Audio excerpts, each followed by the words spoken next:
what's on the Reserve Bank's mind in terms of monetary policy is being discussed. That's being delivered by the Reserve Bank Deputy Governor Fundi Tshazibana. And let's cross live to that now. As people were trying to figure out the letters that made up the 5-letter word of the day. But the most popular game in 2020 was also about letters, specifically which letter shape was going to tell us about the recovery. Would it be a V shape with a quick downturn and equally quick rebound, an L shape with a collapse to a persistently lower level of output, or a K shape with a recovery for the rich and an ongoing recession for the poor? Everyone had their favorite letter, but despite all of our imaginations, I don't recall anyone warning of global stagflation. And nowadays, all of us are worried about that toxic mix of high inflation and weak growth. And I wonder what letter we could have utilized to denote that outcome. So how did we get here and where are we going? Advanced economies went into the COVID-19 crisis on the back of a decade of subdued growth and below target inflation, and central bankers invested heavily in strategies for dealing with the zero lower bound on interest rates to avoid being stuck in a Japan-style lowflation. And worries about high inflation were often considered to be dated and alarmist. And this was particularly the case in the United States. New fiscal thinking also emphasized taking advantage of interest rates that were low relative to growth rates. I'm sorry I missed your talk, Rizwana. I don't know what you said this morning when you reflected on this issue at the time. But all of this suggested that macroeconomic stability was secure and that there was ample scope for aggressive policy action to manage COVID-19. However, in emerging markets, the situation was very different. Few of us had to worry about too low inflation, and we read the new fiscal literature with interest. For EMs, including South Africa, interest rates were above our growth rates. None of us were complacent about macroeconomic stability. In fact, many emerging market countries also confronted low trend growth rates, which were well below those achieved a decade before. And as a result, we started diverging from advanced economy living standards after a prolonged period of convergence. And these circumstances called for stability-oriented macroeconomic policy coupled with growth-boosting structural reforms. So let's move to the home front. At first sight, COVID-19 changed everything. It was often said it would be better to do too much rather than too little. And indeed, South Africa joined the global response with aggressive fiscal policy and monetary policy action. Given strong monetary policy credibility, we at the SARB were able to cut policy rates, and our policy cuts were particularly large relative to peers. But despite our large monetary policy response, the SARB fielded questions about the possibility of lower inflation and even deflation. We also heard various calls for more extreme action, extending beyond interest rate cuts to policies such as quantitative easing. As policymakers, we agreed that there was high uncertainty during the COVID crisis, but as a SARB, we also explained that much lower inflation in South Africa was unlikely. We further communicated that South Africa would not need unconventional tools such as QE, given that both our deflation risk was low and the fact that as the SARB we had ample firepower in our regular repo rate tool. We agreed that for strong policy support to manage the impact of COVID-19, we needed to act. And we as the SARB stood ready to take those steps. But we saw a distinction between boldness and recklessness. So were we on the right track? Let's look at what the numbers tell us. Inflation for 2020 ended up averaging 3.3%, vindicating the SARB's assessment that a prolonged target undershoot or even deflation was highly unlikely in South Africa. The actual outcome was close to the forecast that we had during our emergency MPC meeting of April 2020, where we had a projection of 3.4% for the year. From that point, inflation started playing out as expected. In fact, for 2021, inflation normalized very quickly, averaging 4.5% for the year, precisely at the midpoint of our inflation target. As for growth, South Africa's recovery was very low relative to our peers, and much of the progress that we were making has been repeatedly interrupted by shocks such as flooding, riots, and load shedding. That said, the growth outcomes for 2021 and early 2022 generally surpassed expectations. Revisions to our MPC forecasts were therefore consistently to the upside. For instance, our April 2020 forecast for 2021 GDP was 2.2%, a number we eventually marked up to 4.9%. And our estimates for the amount of slack in the economy also narrowed over time on the back of better than expected growth rates. But I say this very cognizant of the fact that, comparatively speaking, our growth is much lower than that of our peers. But in the circumstances of growth recovery, the view of the MPC was that we provided about the right amount of policy support to the economy, and our assessment was that it would be appropriate to start moving away from the emergency level interest rates during the course of 2021. And as you all know, by the fourth quarter of 2021, the world was very different, and even more different once Russia had invaded Ukraine. Fortunately, unlike some advanced economy central banks, the SARB had not committed to forward guidance on interest rates, nor had we changed our frameworks in ways that made it more backward-looking, for instance, through average inflation targeting. We also didn't have to worry about sequencing of balance sheet policies, as was the case in countries that had embarked in quantitative easing. And this is a factor that appears to have complicated the timely policy adjustment in a number of jurisdictions. So let me take you through the path of normalization before we get into the more juicy, interesting bits about what we're debating in the MPC nowadays. We started normalizing the cycle with a relatively modest 25 basis point increase in policy rates in our November MPC meeting, November 2021. This was incidentally also a few days before the Fed chairman said he was retiring the term transitory as it referenced inflation. The SARB's gradual pace of normalization continued with rate increases in January and March of this year. From May, there was evidence of inflation persistence and possible second-round effects.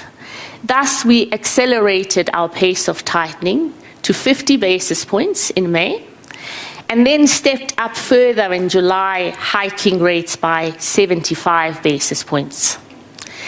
These decisions were shaped by a deteriorating inflation forecast with a strong likelihood of a sustained target breach. So starting with the unexpectedly high May print for inflation of 6.5%, you would have seen that the June outcome was at 7.4%, and seeing the latest numbers yesterday, you would have seen that inflation continues to creep up. The rand also began weakening after a period of resilience. Furthermore, inflation expectations started rising, both the survey results and as implied by various market variables. Now that we've got rates back up from 2020's record lows, the question we face is, how quickly do we need to get back to positive real interest rates and a more timely neutral stance for monetary policy? Upside risks, as we see them, to inflation include higher price pass-through that we're seeing in the economy, higher wage settlements, as we're seeing from the asks in this bargaining cycle, strong currency corrections that are driven by interest rate differentials, and a higher country risk premium. But of course, we recognize that there are several moderating factors, such as our expectations for lower oil prices and lower food prices, and the large gap that we see between our core inflation and our headline inflation numbers.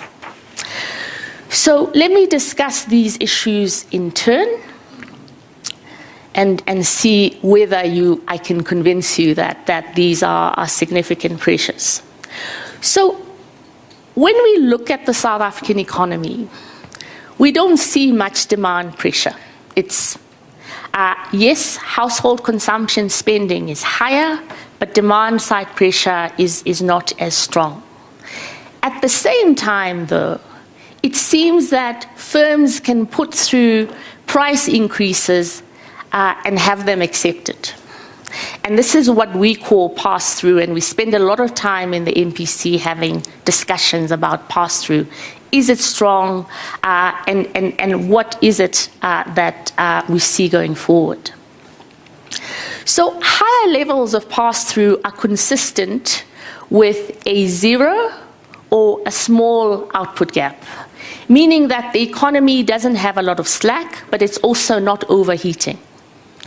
We appear to have moved past the phase that we were getting disinflationary pressure from the spare capacity in the economy to a space where this factor is broadly neutral.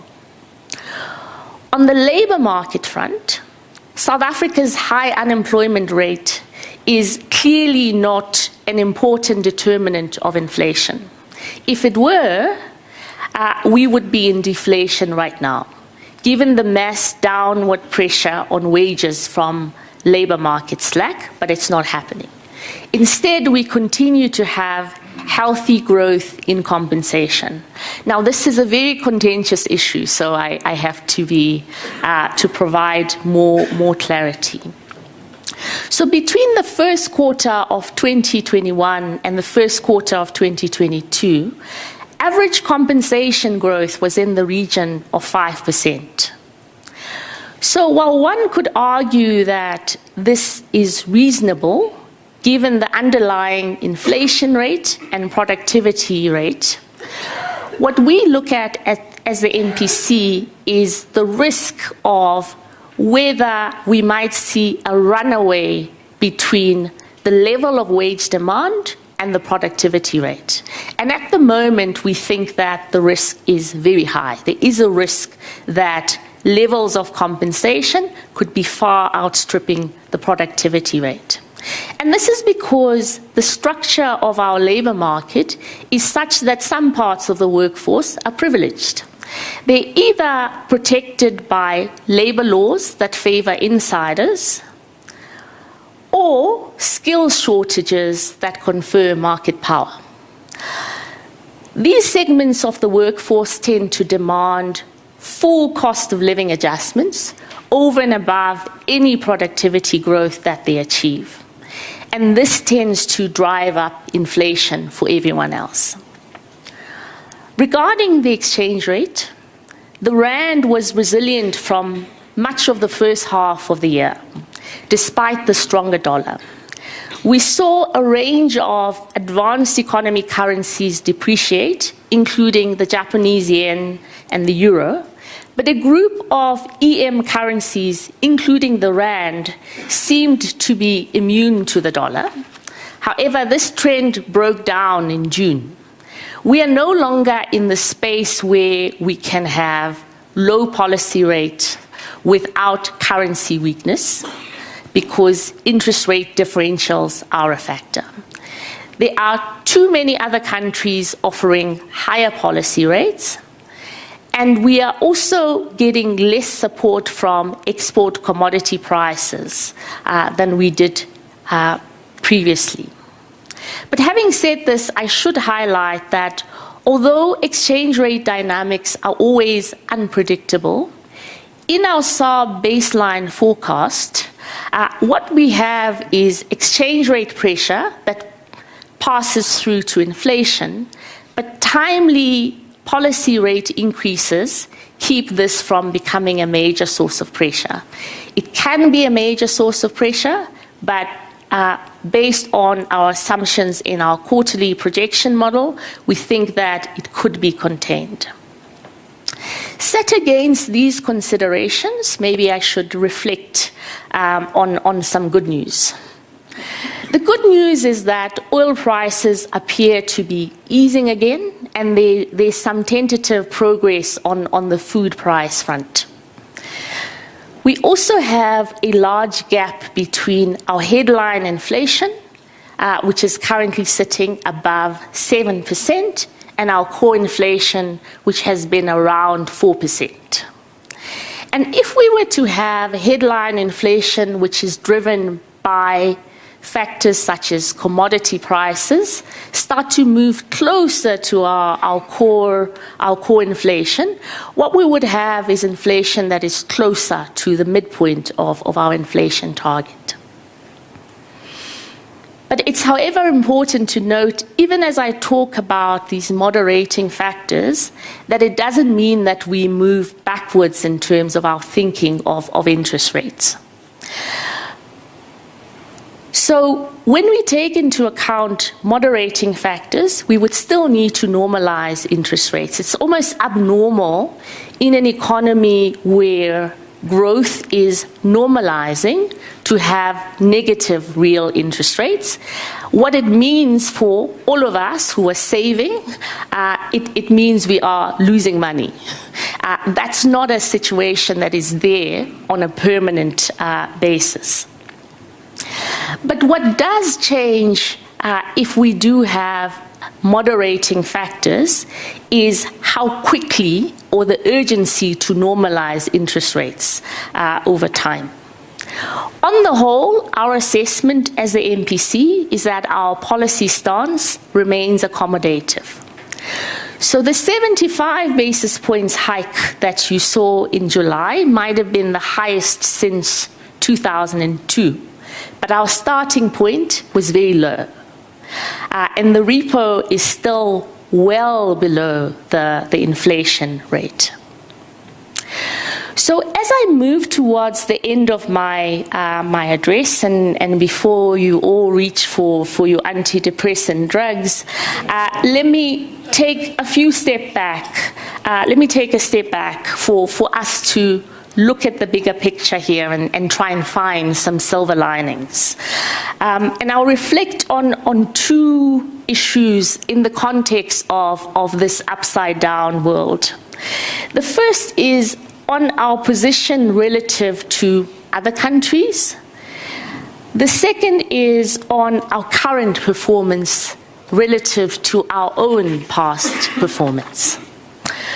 So regarding South Africa's performance relative to other countries, it's still early days, and I don't want to signal complacency. But given the size of this global shock that is underway, it is fortunate that South Africa has a good chance of getting through this without particularly high inflation or high interest rates. Our July QPM projection, which is a reasonable baseline, shows inflation peaking in this current quarter and then moving back towards the midpoint of the inflation target. All right, that was one of the Deputy Reserve Bank governors speaking there at the Nedgroup Investments conference, a Treasurers conference, just basically saying that they believe that monetary policy is currently at its right point. They say that in an economy that is growing, although not to the extent that we'd all want it to, we can't have a situation where interest rates are lower, and compared to other countries, we can't be lower than other countries. We have to ensure that our interest rates do rise. Otherwise, investors will go to other markets where they can get a better yield for the money that they invest.